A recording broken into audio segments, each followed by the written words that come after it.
వెంకటేశ్వర లీలలు శ్రీనివాసుడు వకులాదేవికి పద్మావతి వృత్తాంత వివరణ. శ్రీనివాసుడు చెప్పినది సర్వము వినిన వకులాదేవి అతనితో, నాయనా, ఎంతటి పొరపాటు చేసిదివి. ఆకాశరాజు అంటే సామాన్యుడా? సిరి సంపదలతో తొలుతూగే మహారాజు. అతనికి మనకి వియ్యము ఎలా పొసుగుతుంది?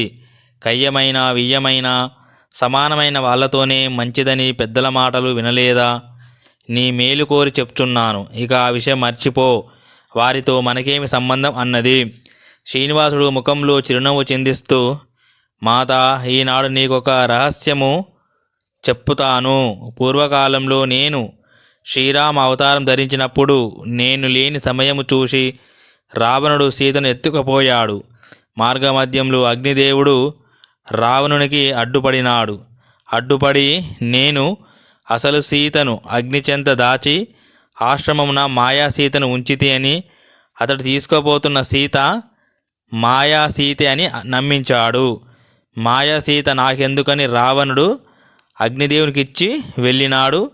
అసలు సీత ఇదిగో ఈమె అని చెప్పి తన వద్దనున్న వేదవతిని రావణునికి ఇచ్చినాడు. నాకు ఈ విషయము తెలియదు. రావణుని నేను సంహరించిన అనంతరము సీతను ఒకవేళ లోకము శంకిస్తుందేమో అని అగ్ని ప్రవేశం చేయించాను. అప్పుడు అగ్నిదేవుడు వచ్చి విషయము చెప్పి వేదవతిని కూడా సీతాదేవితో పాటు ఏలుకోవలసిందని కోరాడు. అప్పుడు అతనితో నేను వేదవతిని కలియుగంలో వివాహం ఆడుతానని మాట ఇచ్చినాను. ఆ వేదవతియే ఈ పద్మావతి.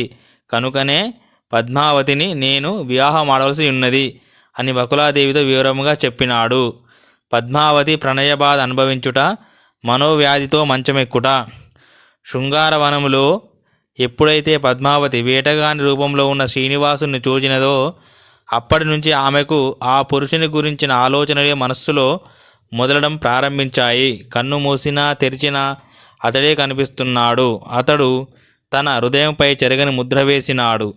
అతనిని వివాహం చేసుకున్నా బాగుండునని పద్మావతి భావించింది. అయితే తల్లికి కానీ తండ్రికి కానీ విషయము చెప్పలేదు. చెలికత్తెలకి చెప్పడానికి కూడా సిగ్గేసింది. బోయవాడు, బికారివాడు నీకు భర్తగా రావడమేమిటి అని తల్లిదండ్రులు తనను చివాట్లు పెట్టవచ్చు. అందువలన ఆమె సరిగా తినడము, సరిగా నిద్రపోవడము మానేసి చాలా కాలమైనది. సింగారించుకోవడము మానినది. వన విహారము మానినది. చివరకు చెలికత్తెలతో సరిగా మాట్లాడడం కూడా మానివేసినది. ప్రేమ జ్వరము ఆమెను కృంగదీయడము ప్రారంభించినది.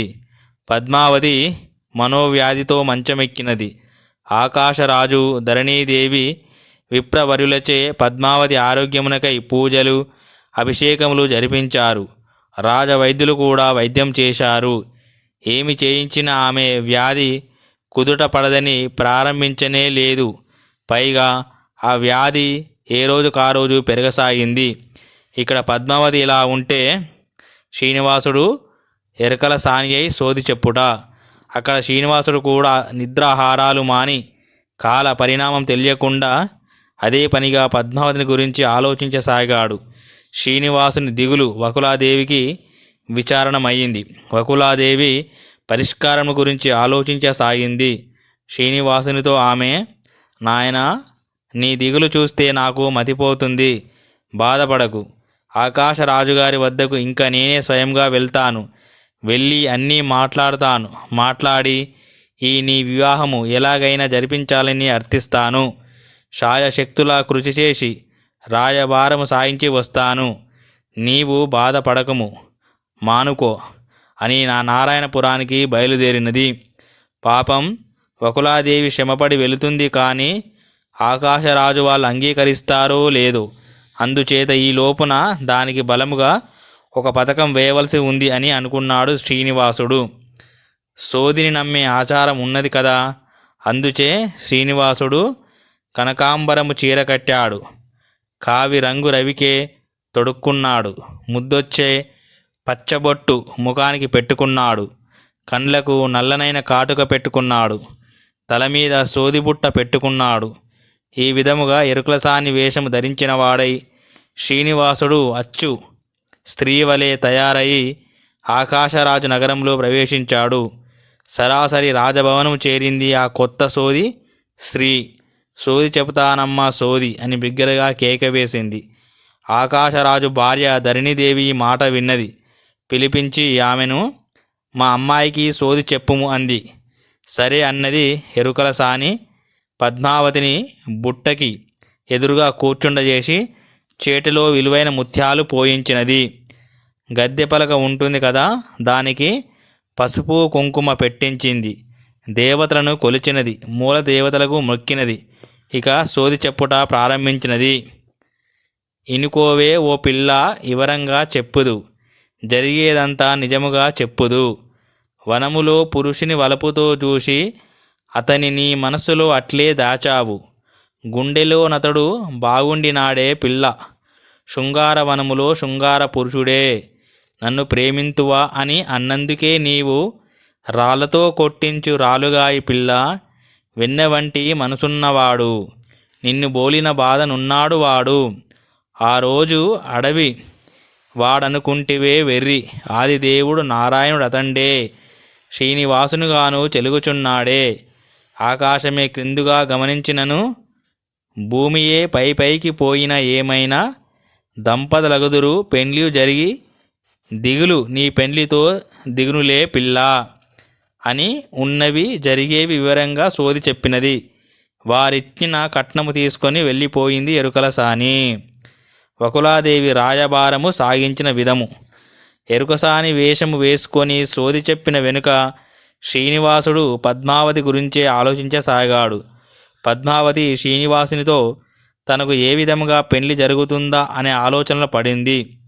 ఆకాశరాజు, ధరణీదేవి పద్మావతిని చూచి విచారించసాగారు. పద్మావతికి కలలో శ్రీనివాసుడు కనిపించి అనేకమైన లీలలు చూపించినాడు. ఆమె ఆ విషయము తన తల్లిదండ్రులతో చెప్పి తాను శ్రీనివాసుని తప్ప మరొకరిని వివాహం ఆడనను.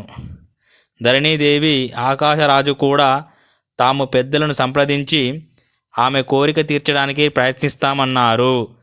వకులాదేవి రాయబారము సాగించుటకు నారాయణపురము చేరినది. అంతఃపురంలో ప్రవేశించినది. ఆకాశరాజు, ధరణీదేవి ఆమెను తగురీతిన గౌరవించి పూజించారు. అనంతరము ఆకాశరాజు వకులాదేవితో, అమ్మా, చూడగా మీరు యోగిని వలె కనిపించుచున్నారు. మీ రాక వలన మా గృహము పావనమైనది. మీ రాకకు గల కారణము తెలుసుకోవాలని కుతూహలపడుచున్నాము. మీరు ఎక్కడ ఉంటారు? ముఖ్యంగా మీరు శ్రమపడి వచ్చిన పనిని తెలియజేయండి అన్నాడు. వకులాదేవి ఆకాశరాజుతో, మహారాజా, నేను శేషాచల నివాసిని. నాకు ఒకానొక కుమారుడు. అతని పేరు శ్రీనివాసుడు. నా కుమారుని అందము చెప్పడానికి భాషలోని మాటలు చాలవు. అతనిది వశిష్ఠ గోత్రము. అతని వయస్సు 25 సంవత్సరాలు మాత్రమే. ఒకనాడు మావాడు వేటకు వెళ్ళి శృంగారవనమును ప్రవేశించి మీ ముద్దుల కుమార్తె అయిన పద్మావతి యొక్క సౌందర్య అతిశయాన్ని చూసి ప్రేమించినాడు. పద్మావతిని తప్ప అన్య కన్యను ఒల్లనంటున్నాడు.